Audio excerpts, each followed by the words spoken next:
saudaraku yang dimuliakan Allah, kita ini banyak silap dan salah. Ma min muslimin yudhnibu dzamban.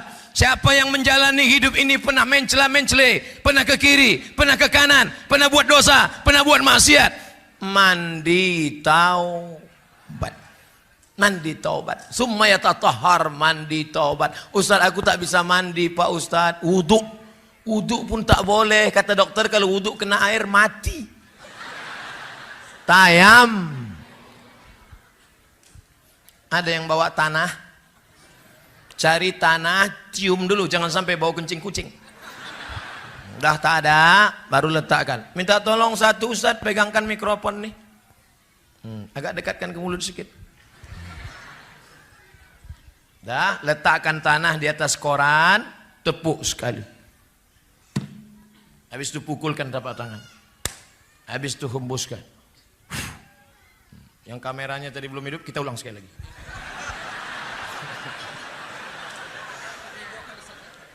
Sekali saja. Nah, ini siaran ulangan. Jam dibuka. Baik jam mahal, apalagi yang murah. Cincin buka juga. Cuman ingat-ingat, sekarang sedangkan ingat kita dilarikan kawan. Pukul sekali, tepukkan, hembuskan. Baru diusapkan ke muka. Jangan sampai debunya mustakmal, terpakai, tak laku. Sekali sapu, sekali usap dari atas. Debu yang ini di atas, ini di tengah, ini di bawah.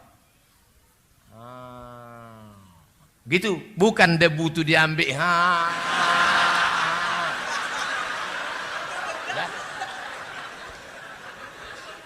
Nah, lalu yang kedua, pukulkan, tepukkan, hembuskan. Debu dibagi 3, 1 di ujung, 1 di tengah, 1 di sini. Yang ini ke bawah, yang ini ke dalam, yang ini ke sini. Baru ini ke sini. Ini mazhab Syafi'i. Ustaz, tinggi sedikit mikrofon. Itu pula kalau tiangnya otomatis. Ustaz, ini tak bisa tayamum Ustaz. Banyak kabel-kabel. Ada kabel infus, ada kabel darah, ada kabel di rumah sakit. Saudara sakit, gimana Pak Ustadz? Pakai tayamum mazhab Maliki. Maliki tak sampai siku. Pukul. Satu tayamum, satu sholat. Kalau 2 sholat, 2 kali tayamum. 3 sholat, 3 kali tayamum. Jangan bawakan jeruk sama mangga udang. Orang sakit, habis jeruk itu dimakan orang sehat. Bukan, kalau mau membawakan buah waktu sehat, jangan nunggu sakit. Ini kadang kawan-kawan inilah, waktu sakit barulah membawakan buah itu. Apalagi waktu kita mati, baru dibawakan ayam. Waktu sehat, orang dulu makan ayam itu cuma 2 kali setahun. Pertama dia sakit, yang kedua ayam itu sakit.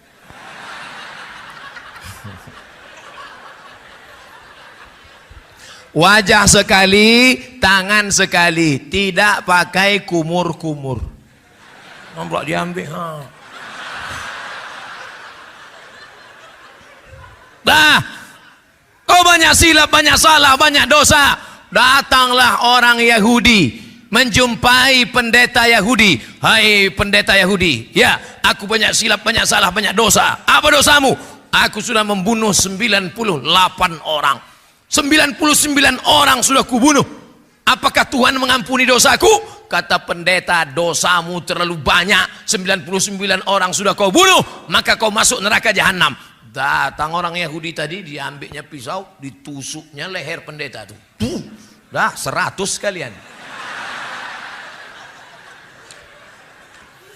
Innallaha la yaghfiru an yushraka bihi. Allah tidak mengampunkan dosa syirik. Wa yaghfiru ma duna dzalika liman yasha.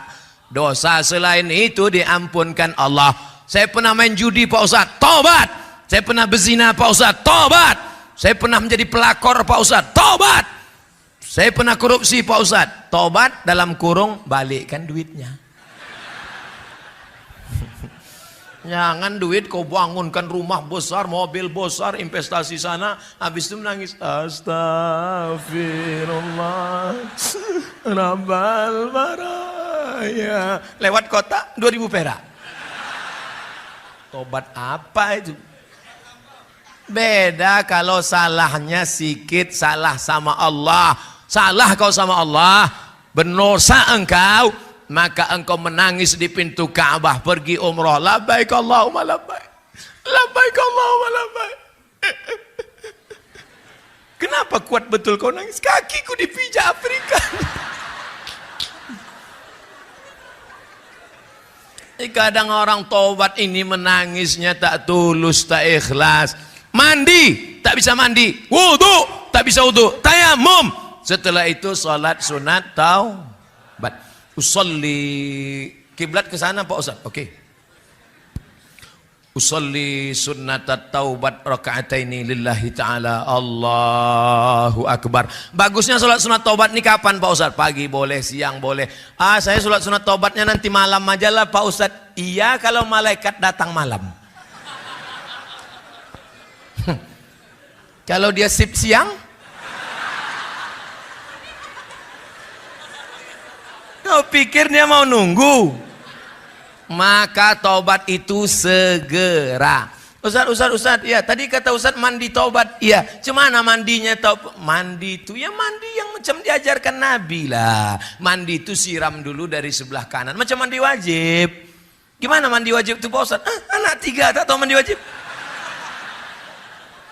Pertama air disiramkan dari bawah ke kaki kanan.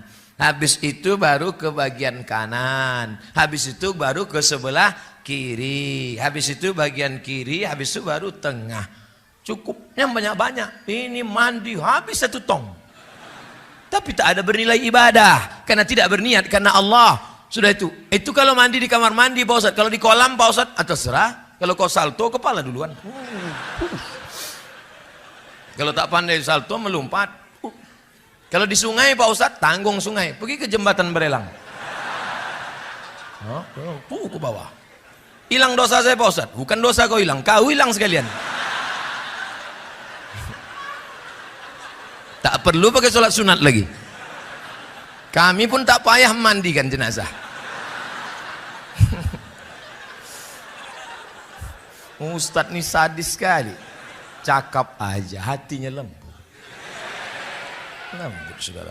Nah, lalu kemudian setelah itu taubat nasuha. Kenapa disebut dengan nasuha? 3. Nasaha. Nasaha yansahu nasihat. Nasuha. Apa maknanya?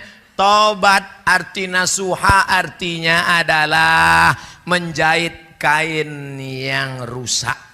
Ini kain bersih, tapi ternyata rusak, sobek, koyak, dijahit, sambung balik. Maka begitu juga dengan hidup kita. Aslinya kita bersih, kita silap, kita salah, kita khilaf, kita keliru, kita berdosa. Jangankan kita, datuk nenek moyang kita Adam alaihis salam. Sejak zaman Nabi Adam sampai Adam Smith. Apa kata Allah? La taqraba hazihi syajarah. Jangan kau dekati pokok kayu ini. Jangan kau dekati pokok kayu ini. Nabi Adam bukan mendekati pokok kayu, malah memakan buahnya. Tapi dia sadar. Apa kata Nabi Adam? Doa paling tua, doa Nabi Adam. Bapak ibu tadi baca.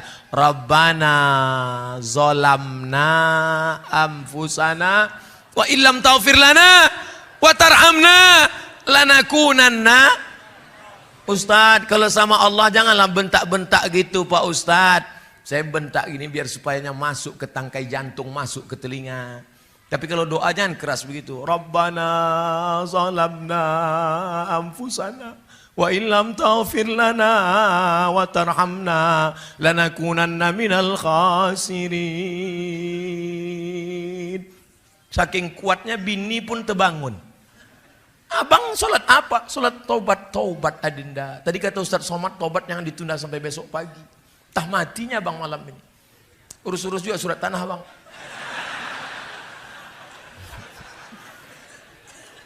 Apa abang berkuat betul menangis? Dosa abang banyak. Abang jujur, tak korupsi, tak makan haram, tak sabu-sabu, tak narkoba. Jangankan narkoba, merokok pun tidak. Apa dosa abang? Kita dulu tak ada pacaran. Bukan sama engkau, sama mantan. Saudaraku yang dimuliakan Allah Subhanahu wa taala, bahwa kita pernah silap, ya. Bahwa kita pernah salah, ya.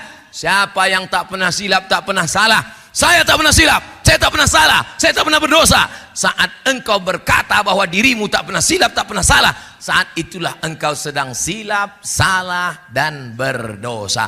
Bedanya kalau dosa sama Allah, insya Allah Allah cepat. Tapi kalau dosa sama tetangga, dosa sama kawan, sahabat, kawan sekantor, handai tolan, dosa sama orang dekat rumah, ini sudah datang orang kantor BPN, Badan Pertanahan Nasional, ini sempadan tanah kita, ya pasang patok.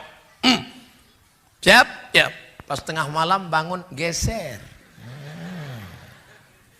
Pak, nampaknya tidak macam yang tadi malam kita susun. Jangan coba-coba tuduh-tuduh ya. Macam-macam fitnah saya, ku polisi kan 4 tahun. Tangkap kan, ku laporkan ke Polda. Orang takut. Tapi ingat, ada yang mengawasi engkau. Siapa dia? La ta'khudhuhu sinatun. Allah melihat. Karena kau keras, karena jabatan, karena kekuasaan. Tapi ingat, Allah Maha tahu. Akhirnya tanah yang kau pertahankan 50 cm, 5 meter, kau akan mati juga. Direbut tanah sampai 2 meter, 50 meter, 100 hektar. Padahal tanah untuk kita cuma berapa? 2 meter kali. Saya sudah banyak menengok pemakaman orang kaya. Belum pernah kuburnya selebar lapangan poli. Tetap juga kecil. Kecil. Itulah tempat keabadian. Akhirnya kau akan mati dan dimakan cacing tanah. Dijepit oleh tanah. Habis remuk tulang-tulangmu. Lalu tanah yang luas yang kau kerja cari pagi pulang petang pas keringat banting tulang tunggang langgang lintang pukang itu. Untuk siapa? Tanah yang luas tadi akan dijual binimu. Dia akan pergi ke salon. Sisanya akan diambil anak-anakmu. Tapi kalau sempat anakmu kau sekolahkan di pesantren, menantumu mengaji, malam dia baca Bismillahirrahmanirrahim, Yasin. Aku tak bisa baca Yasin. Al-Fatihah. Fatihah pun aku tak bisa, mati aja lah. Saudara yang dimuliakan Allah SWT. Tapi kalau tak sempat, akhirnya kau akan mati dalam keadaan su'ul. Ada orang minum khamar, duit tak ada, tapi niat tetap juga mau minum khamar. Dicampurlah kopi. Campur kopi, tuangkan spiritus. Habis itu diminum. Bukan mabuk, mati. Begitu diminum, mati. Kira-kira dia mati itu sedang di mana posisinya? Belok yang mana ini? Ke sini beloknya. Ini spiritus. Waktu malaikat mencabut nyawanya, imannya sedang keluar. La yashrabu syaribu hina yashrabu wa huwa mu'min. Hadis riwayat Abu Hurairah, hadis riwayat Abdullah bin Abbas. Orang yang minum khamar, pakai sabu-sabu, makan pil anjing gila, entah apa namanya, koplo, rohypnol, mix, Carlsberg, vodka, tua, pos sedang dia minum, maka saat itu imannya sedang keluar. Ayun zahul iman. Apakah iman itu bisa lepas dari badan? Ya. Kapan iman itu lepas? Ketika engkau minum khamar, iman sedang lepas. Dan kapan dia balik? Ketika engkau tobat, iman balik lagi. Iya, kalau malaikat maut cabut nyawa waktu iman sudah waktu sedang lepas, datang neraka jahanam siap menanti. Cacing tanah sudah lama mengintai-intai engkau. Kata cacing, kapanlah kawan nigul? Malaikat maut sudah lama mengintai-intai engkau. Ini sudah tak sholat, sudah tak puasa, mengejek orang yang berbuat baik, tidak bersedekah. Kata malaikat maut, sekarang tunggu, kata Allah, semua ada saatnya. Ada bukunya itu, semua ada saatnya. Penterjemah Abdul Somad LCMA. Saudara yang dimuliakan Allah Subhanahu wa taala, kira-kira kenapa kita sampai malam ini belum mati? Padahal kawan kita yang lebih sehat daripada kita mati. Banyak jamaah heran nengok saya. Saya tengok Ustadz kalau belum ceramah tuh macam mau mati. Lagi itu udah dapat mikrofon, bangkit menyala. Kenapa? Satu saja, Allah kasih aku hidup karena Allah ingin aku beramal. Yang sakit jangan putus asa. Yang sehat jangan terlalu bangga. Sehat, tabrak mobil mati. Sudah berapa lama bapak ini diponis oleh dokter di Malaka sakit. Harus dipotong urat kaki naik ke atas. Namanya bypass. Jalan tol nih pak. Kalau bapak tidak mau dibelah dadanya, naik urat kaki ke jantung, maka bapak akan mati. Umur bapak tinggal 2 bulan lagi. Jadi udah berapa bulan pak? Lah 2 tahun tak mati-mati.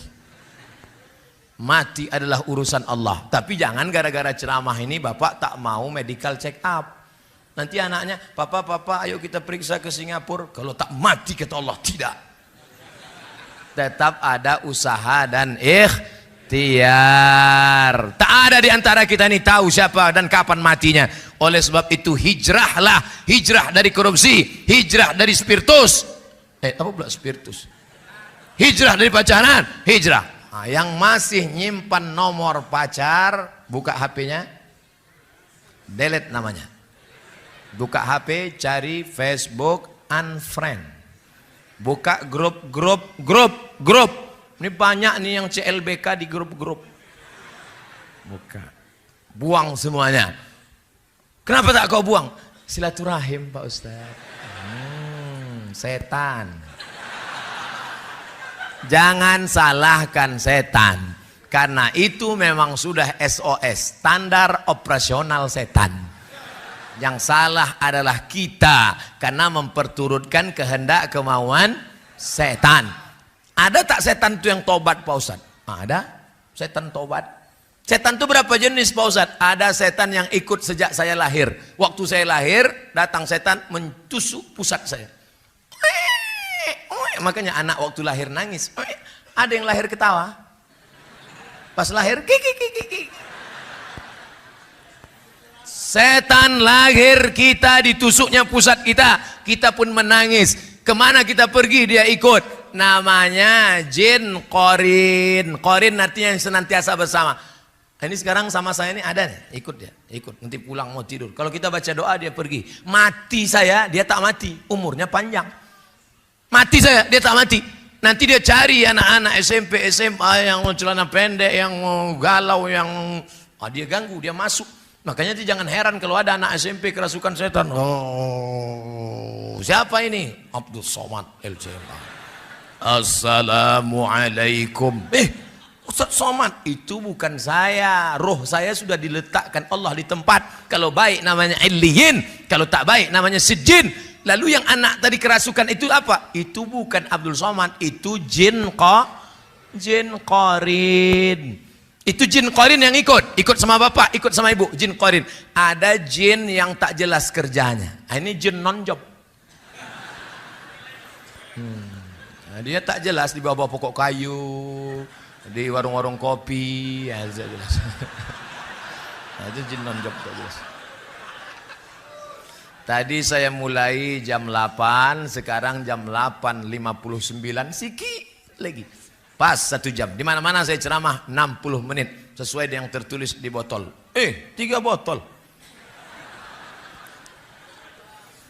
Setelah tausiah barulah nampak rupanya ada Pak Haji Mambang Med, orang tua kami dari Pekanbaru Riau. Ada Bapak Kapolsek, ada alim ulama, tokoh masyarakat. Kenapa tak di awal Bapak sapa? Kalau di awal saya sapa, mana berani saya teriak-teriak? Tentulah saya lembut, Pak.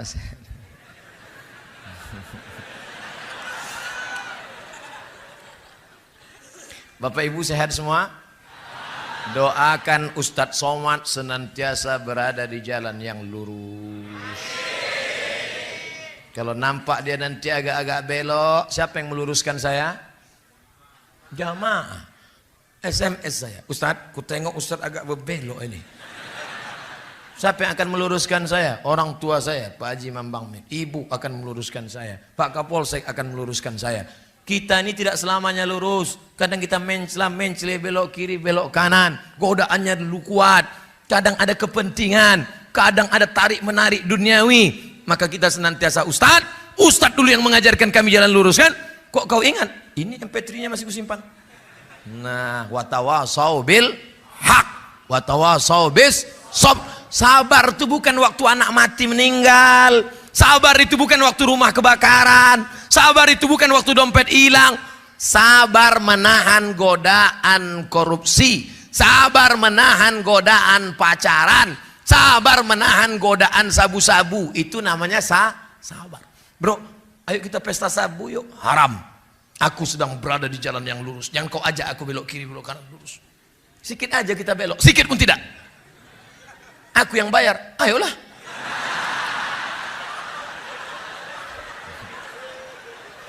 Ternyata orang bisa membelok karena ada kepentingan. Sabu-sabu. Pacaran. Ayo kita pacaran. Tidak. Rupanya yang ngajak janda. Patut tak mau. Pas anak gadis.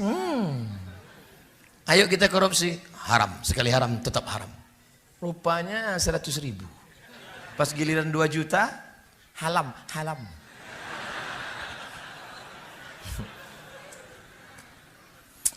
Bagaimana cara seorang anak dan seorang istri menasehati bapak dan suaminya agar rajin ke masjid? Kok masih hidup orang macam ini?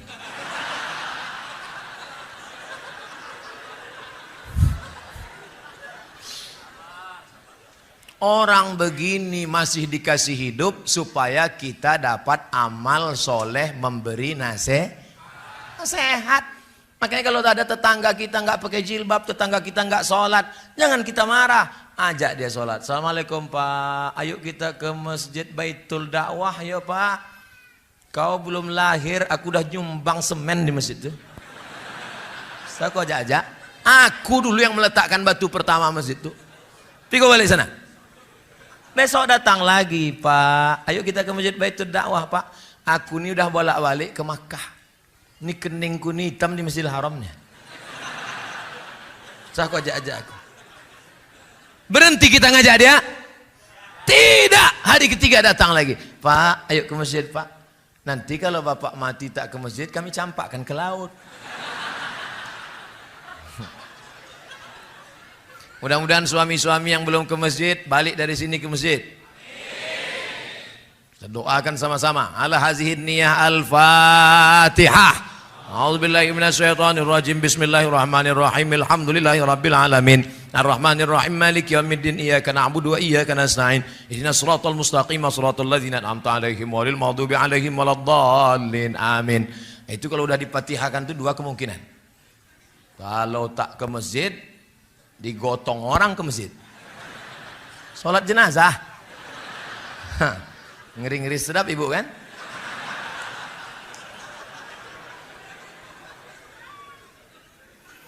Hati berbolak-balik.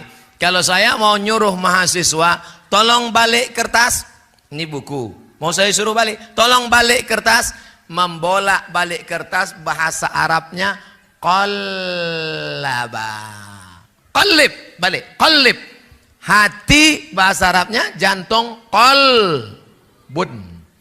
Kenapa dia disebut jantung itu, hati itu, jantung hati itu disebut qalb? Karena sifatnya berbolak-balik. Malam ini bukan main lagi semangatnya. Aku tak akan belok-belok, aku tak akan belok-belok. Besok sholat subuh jam 8. Bolak-balik. Makanya kalau sudah punya komunitas jamaah, nanti jam 4.30 mulailah miss call kawan. Assalamualaikum. Kita sholat subuh ya. Tapi sesama laki-laki, jangan perempuan kok miss call. Yang udah sholat subuh. Siapa yang kau telepon itu? Pacaran syariah Ustaz. Mana ada pacaran? Tak ada. Pokoknya aja. Yang laki-laki ajak laki-laki, yang perempuan ajak perempuan. Jangan yang laki-laki ngajak perempuan.